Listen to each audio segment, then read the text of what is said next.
Son las 9:15 de la mañana del 28 de septiembre de 1994.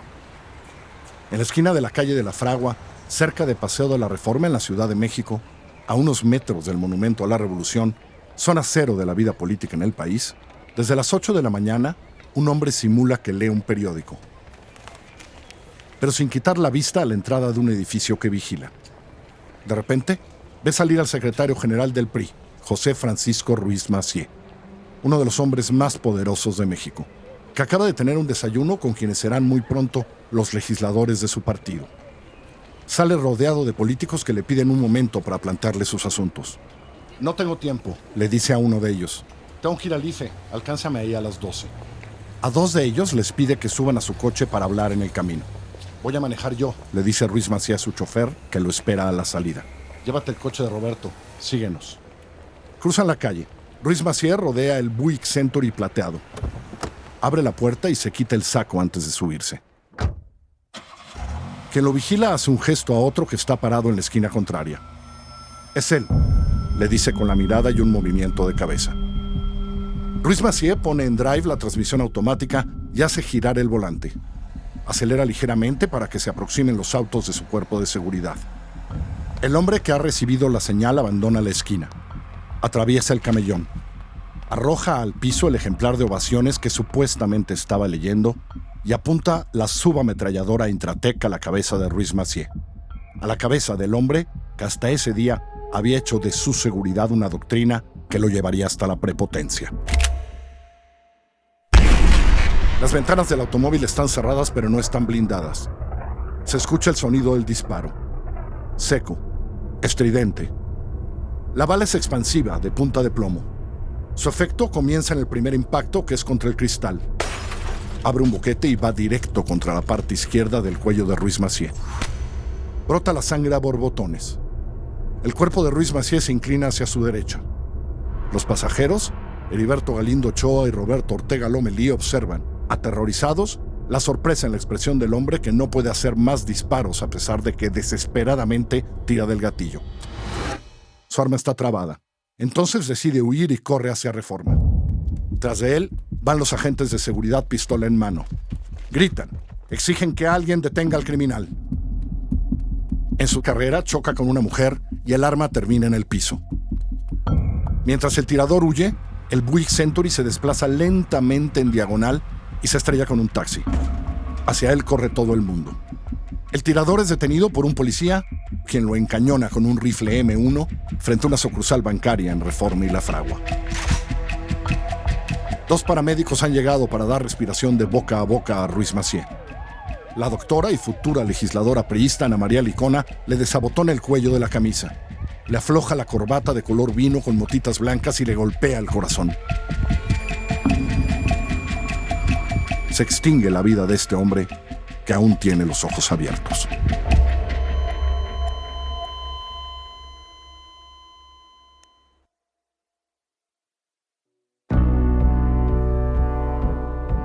De Wondery, yo soy Carlos Puch y esto es Escándalo Mexicano. La historia de México ha sido forjada por el ascenso y la espectacular caída de los poderosos, fraguada en las habitaciones más oscuras, en cuartos llenos de mentiras. Ahí se tramaron maniobras que salieron terriblemente mal. Y sin embargo, nos paralizamos ante sus autores. Torvos personajes con sueños, ambiciones y obsesiones tan grandes que no hay norma, ley o sentido de la vergüenza y del honor capaz de contenerlos. Observamos con fascinación cómo su desmesurada avidez los hace tropezar. También los vemos callar cuando, muy de vez en cuando, se hace justicia. En esta serie, profundizamos en los más alucinantes escándalos de México para explorar no solo lo que sucedió, sino por qué, desde el deporte hasta la política, los negocios y la cultura. Y exploramos a los personajes que, apuntando a las estrellas, han terminado incendiados por la infamia.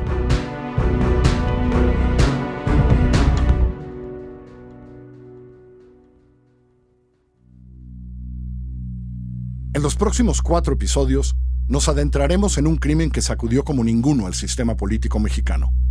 El asesinato, a plena luz del día, de José Francisco Ruiz Massieu. En un proceso de novatez que todavía tenemos en nuestro país.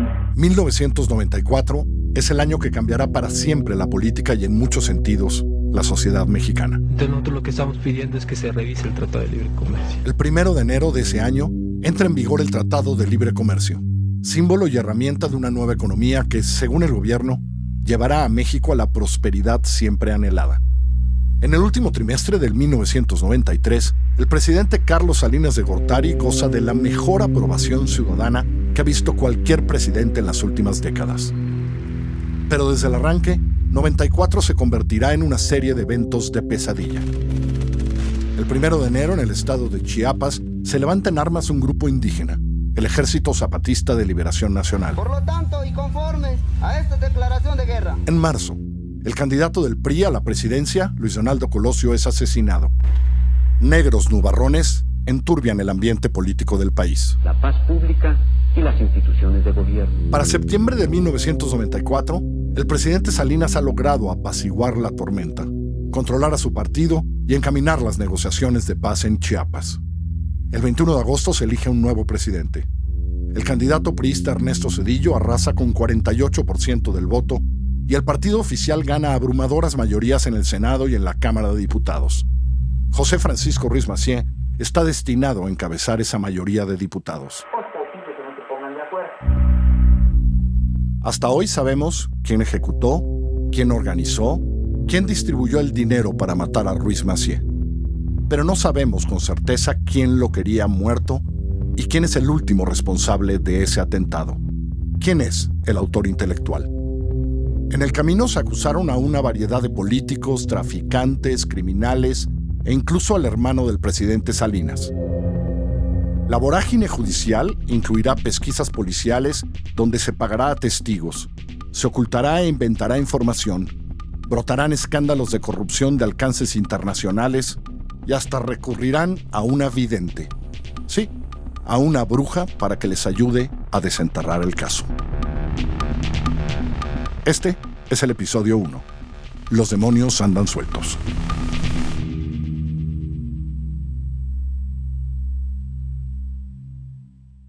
Falta un día para que asesinen a José Francisco Ruiz Massieu. El presidente Carlos Salinas de Gortari acaba de llegar de Nueva York, donde no ha recibido más que elogios. El magnate David Rockefeller le dice en una cena en el MoMA que los mexicanos ya no hablan de problemas, ya no sufren por la asfixiante deuda externa ni por la inflación crónica de hace unos años. Ahora nos hablan de democracia, de derechos humanos, de justicia, de equidad. En las Naciones Unidas le aplaudieron cuando propuso un nuevo modelo para el mundo, el liberalismo social. En su discurso en la ONU, Salinas pronuncia una frase que un par de días después cobraría otro sentido. Los acontecimientos más importantes de la historia consisten siempre en la realización de eventos que se habían tenido por imposibles. En Nueva York, se reúne largo con el presidente Bill Clinton y los medios internacionales reportan que es un hecho que trabajarán juntos para que en unos meses Carlos Salinas se convierta en el presidente de la Organización Mundial de Comercio. Al dar cuenta de su gira neoyorquina, en un auditorio nacional repleto de jóvenes que participan en el programa Solidaridad, Salinas de Gortari presume: hay una verdadera conmoción internacional por lo que en México ha sucedido. Incluso los expertos de la ONU le han pedido a México, ahora, que participemos como asesores en elecciones en otros países. Cuando hace unos meses del extranjero querían venir a decirnos cómo debíamos de realizar las elecciones, hoy, a los mexicanos, nos piden que vayamos al extranjero a ayudarles a celebrar las suyas. Salinas se siente enorme frente a su público. Existe un clima de respeto y de reconocimiento para nuestro país. Hay certidumbre económica y en 6 años resolvimos los reclamos, demandas y exigencias de tantos mexicanos como población tienen países de Europa o Centroamérica. Esos son los pilares para una transición estable y ordenada de una administración que concluye y una que habrá de iniciarse de acuerdo con el mandato constitucional. Pero ese mismo día, casi en el mismo momento, a unos kilómetros de ahí, en la misma avenida Reforma donde está el Auditorio Nacional, se fragua otra cosa. Hombres armados se preparan para dirigirse al University Club, un restaurante que entre semanas se llena de políticos. Es ahí, según les ha dicho quien los contrató, que comerá José Francisco Ruiz Massieu con varios miembros del Comité Ejecutivo Nacional del PRI. Uno de esos hombres que se prepara, Fernando Rodríguez González, el hombre que se ha encargado de contratar a los demás, recibe una llamada. Es el diputado Manuel Muñoz Rocha, el jefe, amigo y compadre de Rodríguez González, quien por razones que después confesará Fernando, le ha encargado el asesinato. Fernando, se cambió el lugar de la comida. Mueve a tu gente. Es ahí, a unas cuadras, enfrente, en el Hotel Casablanca. Sabemos que el licenciado Ruiz Massieu va a salir caminando. Rodríguez González no va exactamente a la Plaza de la República, sino a unas cuadras, al Sambors de la Fragua y Reforma, lugar de reunión de políticos por su cercanía con oficinas de diputados y organizaciones obreras. Se han llevado ya de ese Sambors los 2 tamayos que lo adornaron por años para ponerlos ahora en el Museo Sumaya que abrirá muy pronto. Ahí se encuentra con Manuel Muñoz Rocha. Comen. A unos metros está el Hotel Casablanca y a 2 cuadras la Plaza de la República, donde esperan hará su última caminata José Francisco Ruiz Massieu. Comen y nada saben. Nada escuchan. Demos una vuelta. Circulan por las calles que rodean el Monumento a la Revolución en Plaza de la República. El Hotel Casablanca, la Avenida Reforma. Por fin Muñoz Rocha ve a Ruiz Massieu y lo señala. Mira, ahí está, caminando, abajo del monumento. ¿Con quién va? Es este diputado Rodríguez y Rodríguez. El automóvil sigue dando vueltas. Ruiz Massieu termina su caminata. ¿Dónde están los cabrones? No sé, jefe. Cancélalos. Pero te había advertido desde el primer día que no puede llegar vivo octubre. Sí, jefe.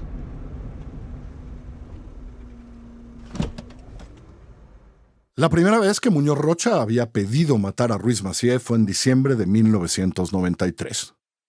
Fernando Rodríguez habló con uno de sus hermanos, Marco Antonio, para que le ayudara a organizar el asesinato. Marco Antonio le presentó una mujer, Claudia Santos, veracruzana de 27 años. Sería ella quien se encargaría de organizar el asesinato, le prometió. Le pidió dinero para, según le dijo, comprar unos coches y trasladar y hospedar a los que se encargarían del operativo. En unos cuantos meses, Fernando Rodríguez le entregó a Claudia Santos $500,000, unos $150,000. Mira, Fernando, le dijo Claudia en julio, ya tengo todo alineado y organizado. Cuando suceda, te marco al celular para informarte. El último día que la vio, le dio otros $15,000. Entregado el dinero, nadie supo más de Claudia. Rodríguez González no se atreve a decírselo a su jefe. Ruiz Massieu sigue vivo y armando la estrategia legislativa del nuevo gobierno, apareciendo en los medios, posicionándose como quien será uno de los hombres claves del próximo sexenio. Se rumora que pronto sería secretario de Gobernación. El 15 de septiembre, Muñoz Rocha y Rodríguez González viajan a Las Vegas. Entre mesas de póker, Fernando confiesa lo que le sucedió con Claudia, la veracruzana. Te engañaron, compadre.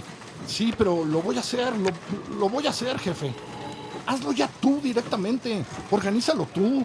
Eso tiene que estar antes de octubre. Te lo vengo diciendo. Fernando regresa a la Ciudad de México y ahora le habla a otro hermano, Jorge. En unos días compran un cuerno de chivo, una subametralladora y una pistola revólver 38. Contratan a Daniel Aguilar Treviño, el gatillero a quien su hermano ya conocía, y contratan a 2 cómplices más. Los traen desde Tamaulipas, con boletos tramitados en la Cámara de Diputados con nombres de legisladores, pero que son utilizados por los matones. Los hospedan en el Hotel Puebla, en la calle de Lucerna. La noche del 27 de septiembre de 1994, Fernando Rodríguez está reunido con quienes no llegaron al Monumento a la Revolución a cometer el asesinato. Se echan la culpa entre ellos. Que si uno se perdió, que si el otro llegó tarde, que si no los encontraron. Ya, la chingada, esto se hace mañana. Me acaba de decir mi jefe que ahí, en el mismo lugar, en la Fragua, Ruiz Massieu se reúne con todos los diputados electos del PRI. Tiene que ser mañana en la mañana, ¿lo entienden? Es miércoles 28 de septiembre de 1994. En los puestos de periódicos, las primeras planas tienen la fotografía de Carlos Salinas de Gortari en el Auditorio Nacional frente a miles de jóvenes. En un puesto cercano al Monumento a la Revolución, los integrantes del operativo para asesinar a Ruiz Massieu Compran periódicos que usarán para ocultar sus armas o para fingir que leen mientras esperan a su objetivo. Esa mañana no fallarán. Daniel Aguilar Treviño matará con un tiro al secretario general del PRI, el próximo coordinador de la mayoría priista, el excuñado del presidente de la República, Carlos Salinas de Gortari. Son las 10:30 de la mañana del 28 de septiembre de 1994. En el Hospital Español, el doctor Felipe Maldonado declara: el paciente fue declarado muerto a las 10:30 horas.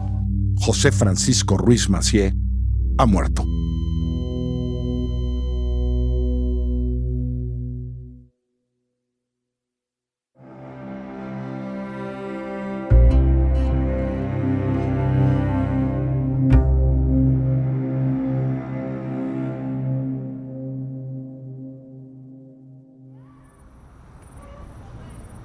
Es la noche después del asesinato. Hace frío en el Parque Tlacoquemecatl, en la Colonia del Valle. Ahí, Fernando Rodríguez González se reúne con Manuel Muñoz Rocha. Te tienes que ir, Fernando, como quedamos. Me dijiste que tenías boletos para París, ¿ya los tienes? Sí, pero no hice lo de la visa porque son boletos cortesía de Aeroméxico que me pasó un pariente. Te tienes que ir. En eso quedamos. Sí. Muñoz Rocha le entrega 250,000 pesos y promete mandarle más cuando se haya ido. Muñoz Rocha se va a casa de su hermana en Ciudad de México, se cambia y deja algunas cosas. De ahí, toma camino hacia Hidalgo, donde se le perderá la pista. Fernando, con su esposa y su hijo pequeño, toma carretera rumbo a Tamaulipas. Pero el cansancio y los nervios lo hacen equivocar una desviación en la carretera y de repente se ve camino a Morelia, donde decide quedarse esa noche en un pequeño motel. Por la mañana, entra a una sucursal bancaria y deposita el dinero que trae en una maleta en las cuentas de familiares de sus contratados para el operativo. De ahí pasa por Guadalajara. Está solo unas horas.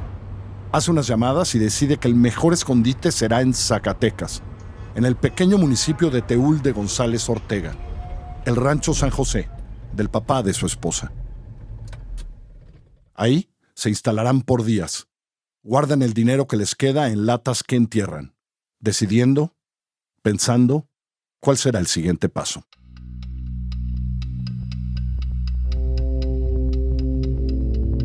Han pasado 10 días del asesinato de José Francisco Ruiz Massieu. Su hermano, Mario Ruiz Massieu, por aquellos días su procurador general de la República le ha pedido desde el primer día al presidente Salinas encabezar la investigación sobre el crimen más allá de su relación personal y los conflictos de interés que pudieran darse. Salinas ha dicho inmediatamente que sí. Ese día están en prisión, arrestados, 4 de los involucrados con el operativo de aquella mañana en la calle de La Fragua, en Ciudad de México, y algunos de sus familiares. Todos han confesado la misma historia. Los contrató y coordinó Fernando Rodríguez, a nombre de su jefe de hace muchos años, el diputado Muñoz Rocha. Y algunos han contado lo que supuestamente ambos les habían dicho sobre el motivo del crimen. Más importante, Ruiz Massieu tiene en sus manos una confesión. El 3 de octubre, su jefe, el Procurador General de la República Humberto Benítez Treviño, ha recibido una carta de Muñoz Rocha donde reconoce haber preparado el asesinato por órdenes y con el dinero de Abraham Rubio Canales. Rubio Canales fue colaborador de José Francisco Ruiz Massieu cuando él fue gobernador de Guerrero y por esos días ya llevaba 2 años en la cárcel por un desfalco millonario contra el Fideicomiso Acapulco, aquel que construyó Punta Diamante. A Rubio Canales se le habían descubierto además relaciones familiares con Juan García Ábrego, en esos días uno de los narcotraficantes más buscados por México y Estados Unidos, líder del Cártel del Golfo. Ruiz Massieu tiene todo eso, pero le faltan 2 personajes clave. No tiene ni a Fernando Rodríguez ni a Manuel Muñoz Rocha, quien pagó y ordenó el asesinato. Mario Ruiz Massieu decide que será la presión en la prensa la que forzará a los jefes de Muñoz Rocha a contar más verdades, los motivos. Su oficina en la Procuraduría General de la República es enorme. Escritorio, 2 salas, libreros, teléfonos, uno rojo, con el que se comunica con el resto del gabinete. Ahí, vestido impecable, traje a la medida, corbata de seda, recibe en esos días a varios periodistas en los que él confía, todos de los medios más importantes del país. Tengo la obligación moral, jurídica, política y familiar de llegar al fondo del asunto. Si es necesario, llegaré hasta las entrañas del sistema. Estamos en lo que podría ser un movimiento sumamente peligroso para la vida democrática de México. La política combinada con el narcotráfico. El investigador, el hermano, el subprocurador quiere abrir cloacas más allá de tener en sus manos evidencias. Son varios grupos. Son gentes que en privado y en público se comportan de una manera que ya no encaja con esta época. Repite una y otra vez frente a sus entrevistadores. El PRI, sus líderes, han dicho desde esos primeros días que el homicidio fue simplemente una acción gangsteril. Ruiz Massieu se ríe de ellos, los acusa. Todo el mundo sabe que hay priistas que creen que se defiende a su partido, negando las cosas más obvias. La sociedad mexicana es lo suficientemente madura para ver y entender las cosas. E insiste que hay un móvil político, tal vez ligado con el narcotráfico. Por eso, insinuó una relación entre los asesinatos de Luis Donaldo Colosio unos meses antes y el de su hermano. Los dos querían renovar la vida política de México. Los dos eran jóvenes, otra generación. Los dos han sido asesinados. Por primera vez en esos días revela que José Francisco le había comentado a él que había ciertos personajes de la política que no entendían que México era otro, que la sociedad era otra, que se necesitaban abrir cauces para una expresión más libre. Querían mantener un México de hace 50 años. ¿Quiénes eran esos personajes?, le preguntan todos a Mario Ruiz Massieu en esa oficina. Todo a su tiempo, les contesta. En más de una de esas entrevistas, de repente suena el teléfono rojo. Ruiz Massieu lo contesta, habla con voz baja, lo cuelga. Era el presidente, le dice al periodista para impresionarlo. Le llamaré más tarde. Le preguntan por la carta de Muñoz Rocha confesando, las declaraciones de los primeros arrestados. Todos dicen lo mismo. Se trata de un grupo bien aleccionado. A cada uno le dijeron lo que tenía que decir en caso de que fueran detenidos. Ruiz Massieu insinúa, pero no explica. No da nombres, sino siglas. Son los priistas, los del viejo PRI. Las primeras planas se llenan de Mario Ruiz Massieu contra el PRI. La guerra ha sido declarada.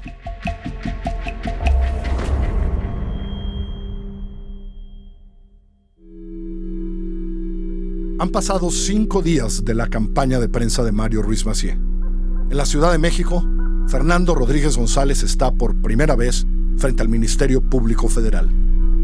Un día antes, un grupo de policías de la Procuraduría General de la República que lleva días siguiendo pistas y revisando la trayectoria personal de Rodríguez González, llega por fin al Rancho del Suegro, en Zacatecas. Ahí detienen a Fernando y a su esposa. Ese mismo día, los trasladan a la capital mexicana. En la Procuraduría, frente al agente del Ministerio Público que lo interrogará, se identifica con su credencial de la Cámara de Diputados. A su lado tiene una defensora, una abogada de 31 años. Inmediatamente, Fernando acepta su participación en el asesinato y confirma que lo hizo por orden de su jefe, el diputado priista Manuel Muñoz Rocha. Cuenta de los intentos frustrados, de cómo le robó el dinero Claudia Santos, la compra de las armas, el fracaso del día del University Club, la desesperación de Muñoz Rocha todos estos meses. Intenté zafarme, le juro. Busqué 2 o 3 trabajos en otras partes, pero no hubo manera, nadie me dio chamba. ¿Por qué Muñoz Rocha quería matar a Ruiz Massieu? Pues a mí lo que me dijo es que él, junto con otros diputados federales, tiene como fin salvar la respetabilidad de la Cámara de Diputados, rescatar puestos de dirección del país. Me dijo también que existe un grupo político en el Senado que encabeza el senador de la República, Enrique Cárdenas González. Fernando cuenta que Muñoz Rocha le confirmó que Abraham Rubio Canales también participó en la preparación del atentado, que pagó $1 millón. Y termina diciendo que Ruiz Massieu era solo el primero en una lista de objetivos que incluían al expresidente del PRI, Fernando Ortiz Arana, a Manuel Cavazos, gobernador de Tamaulipas, y a la diputada Laura Garza Galindo. Y Fernando añade, yo incluí en esa lista a Claudia Santos. Sí, aquella mujer que había recibido el dinero y nunca cumplió con matar a Ruiz Massieu. Pero todo lo que cuenta Fernando sobre los autores intelectuales es de oídas, contado por Muñoz Rocha. Mario Ruiz Massieu sabe que ese es el hombre clave, que sin él la verdad será difícil de encontrar.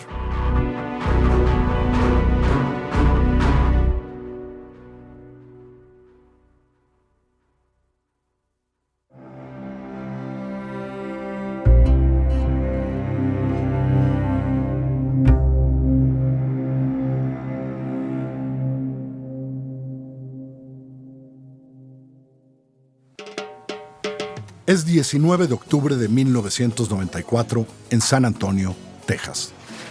En un restaurante de comida mexicana están sentados 2 hombres y 2 mujeres. Comen tostadas. El restaurante está casi vacío. Hay un par de mesas ocupadas. Se escucha la música del momento. Tal vez Selena y su amor prohibido. De repente, entran policías locales y agentes federales estadounidenses. Van por Enrique Fuentes León, abogado mexicano acusado de haber sobornado a jueces para lograr la exoneración de uno de sus clientes. El hombre que lo acompaña se paraliza. Su cara es de terror, pero nadie lo nota ni reparan en él. Lo detienen junto con las 2 mujeres, pero los liberan inmediatamente. Unos días después, cuando empieza el proceso de extradición de Fuentes León frente a un juez tejano, les muestran a los agentes que lo arrestaron unas fotos. Sí, ese es el hombre que acompañaba al detenido. Las fotos que les han mostrado son de Manuel Muñoz Rocha. En estos mismos días, un trabajador de la representación de la Procuraduría en el consulado, un mexicano naturalizado estadounidense y excombatiente de Vietnam, el sargento Adrián Tejeda, pide ver al cónsul mexicano. Le cuenta que vio a Muñoz Rocha en un hotel de la ciudad. Unas semanas después, el cónsul tiene acceso a las declaraciones de los agentes estadounidenses y con todo eso envía un informe consular a la Secretaría de Relaciones Exteriores y a la PGR. La noticia de aquella detención y la declaración de los agentes aparecen también en el periódico San Antonio Express News los primeros días de diciembre. Unos días después, el canal local de noticias de Univisión dice que un vocero del mismo consulado les ha dicho que eso de la presencia de Muñoz Rocha en San Antonio es producto de especulaciones. El vocero del consulado manda una carta a Univisión diciendo que él nunca ha declarado eso. Univisión no la hace pública. Un abogado estadounidense, William Garner, declara que él era quien estaba al lado de Fuentes León el día de su arresto. Esa declaración es suficiente para la Secretaría de Relaciones Exteriores y la Procuraduría de México. El cónsul mexicano en San Antonio, Antonio Hernández Haddad, nunca le ha creído ni a Garner, ni a la Secretaría de Relaciones Exteriores, ni al Gobierno de México. En México, sin Muñoz Rocha, Mario Ruiz Massieu continúa su guerra contra los priistas en la prensa. 12 políticos muy conocidos podrían estar detrás del asesinato de mi hermano. Muñoz Rocha no importa.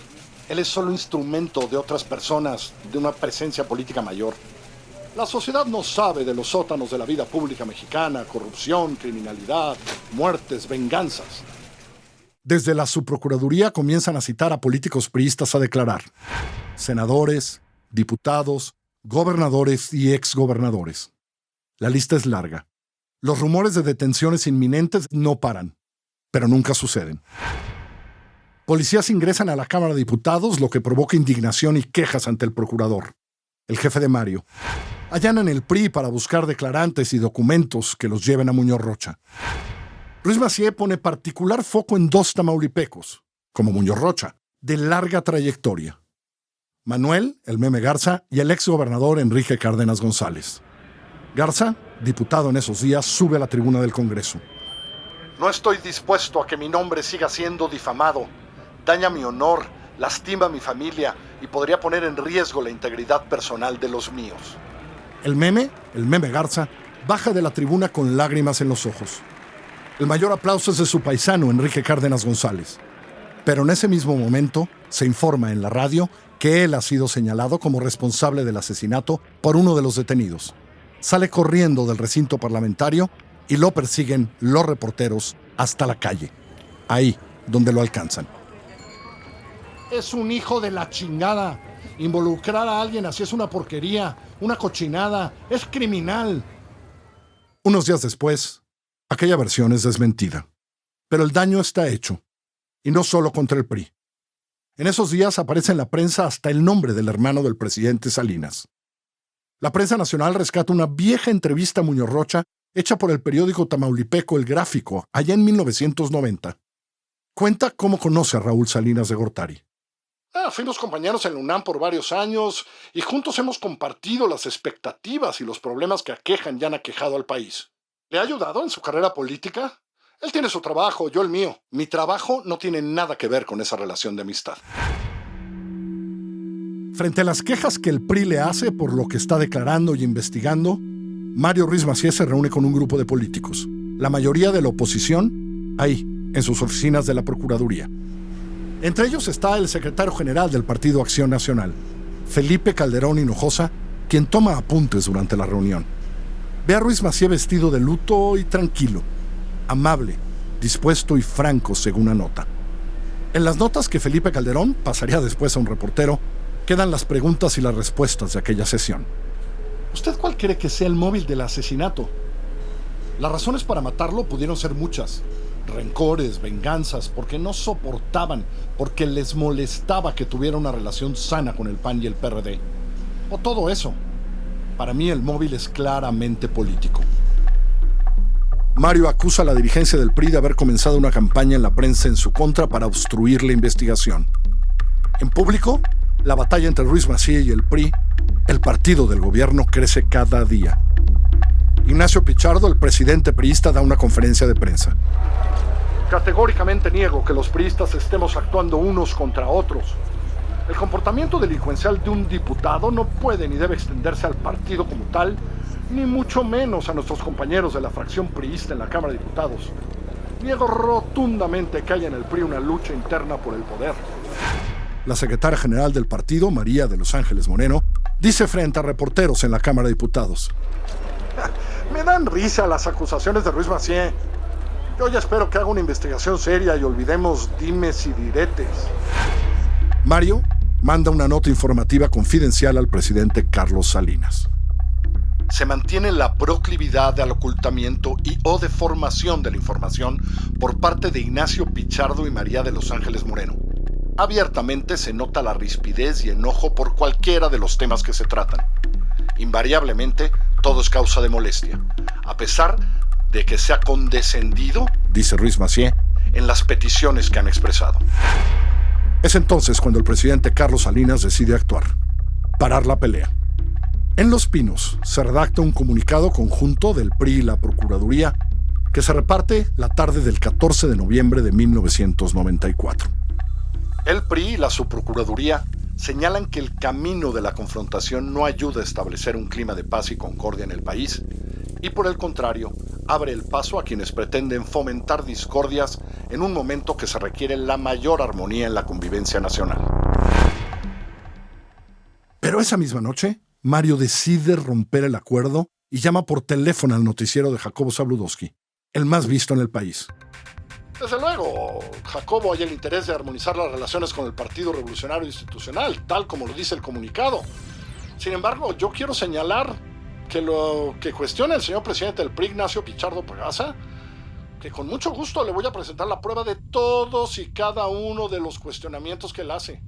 Y que no voy a retirar desde luego nada, ni me voy a retrotraer de nada de lo que he señalado. Tengo las pruebas y ojalá con las pruebas él actúe en consecuencia y ponga en orden a su partido y a sus militantes.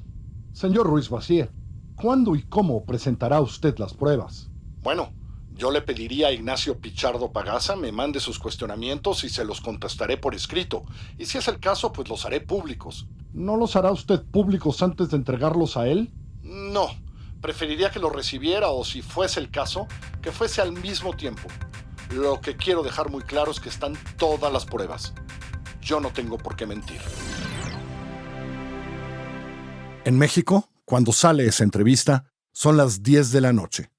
Pero es el mediodía del día siguiente en Yakarta, en Indonesia, donde está el presidente Carlos Salinas de Gortari en una reunión de la APEC.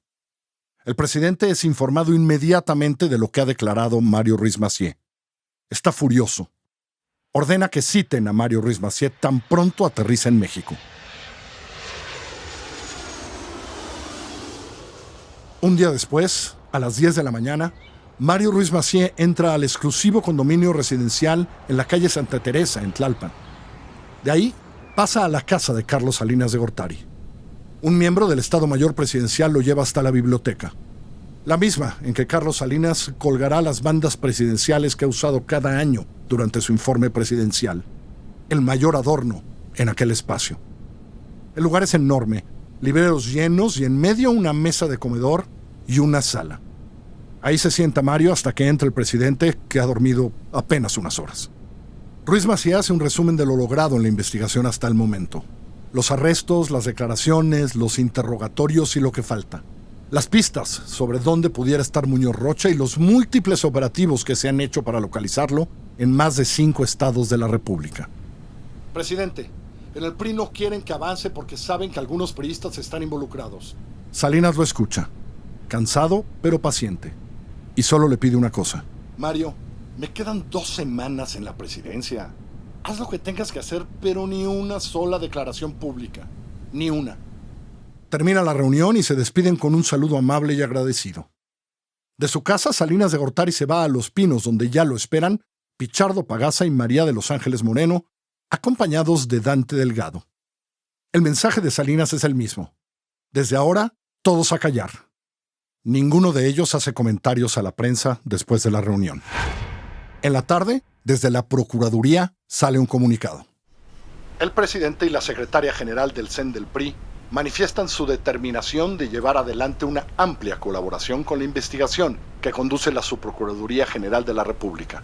Y esta reconoció la cooperación para contribuir al esclarecimiento del homicidio del licenciado José Francisco Ruiz Massieu, así como la voluntad de sus dirigentes para que se alcance este propósito.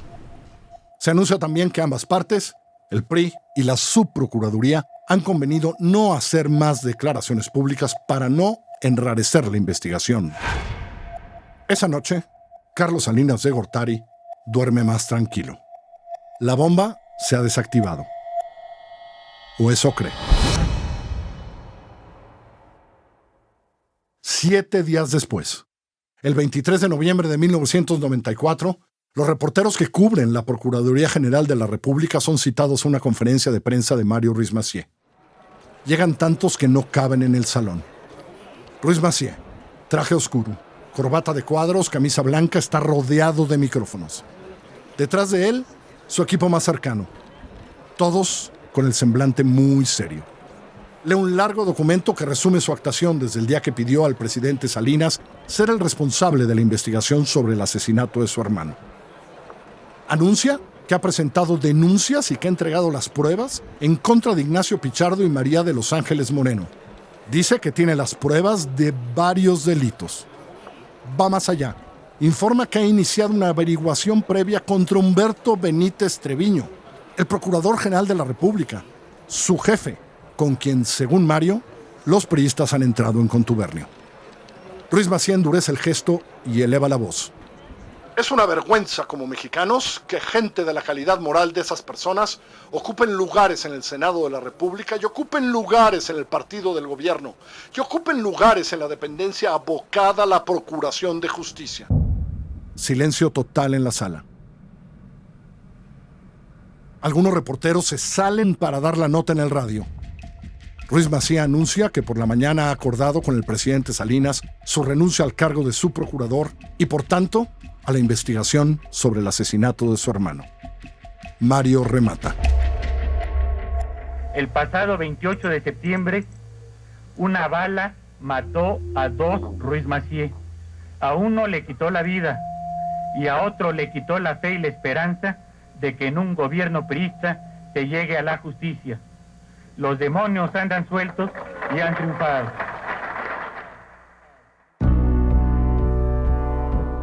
Para Wondery y Amazon Music, este es el episodio 1 de 4 del asesinato de Ruiz Massieu. En el próximo episodio, la salida de Mario Ruiz Massieu, el cambio de presidente y de procurador, dan un giro completo a la investigación que llegará hasta la familia del presidente Carlos Salinas, destruyendo su legado y reputación. Pero, ¿y Manuel Muñoz Rocha? ¿Y los autores intelectuales del asesinato? En nuestro próximo episodio, el fin del salinismo.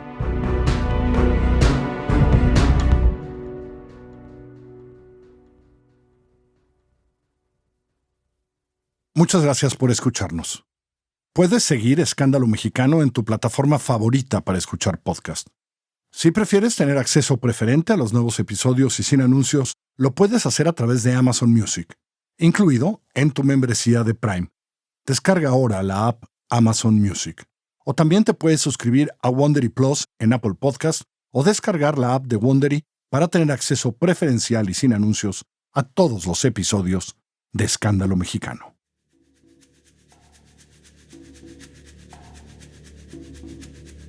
No podemos estar seguros de que las conversaciones de las que le contamos en este y todos los episodios sean exactamente como ocurrieron, pero todas están basadas en investigación histórica, libros, investigación periodística o en archivos judiciales. Agradecemos particularmente a Proceso el acceso a sus archivos. Escándalo Mexicano es una serie producida por Así Como Suena. Carlos Puch, yo, soy quien la conduce. Giselle Ibarra es la productora.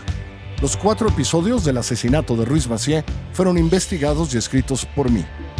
María Scherer, Salvador Camarena y Galia García Palafox son los editores del guión. Mariana Marín es asistente de investigación y encargada de verificar los datos. Rosana Díaz es la asistente de Así Como Suena. Hugo Santos Quevedo está a cargo del diseño sonoro y la música es de Patricio Mijares. Los productores ejecutivos son Sarah Barrett, Jessica Radboom y Marshall Lewy de Wondery.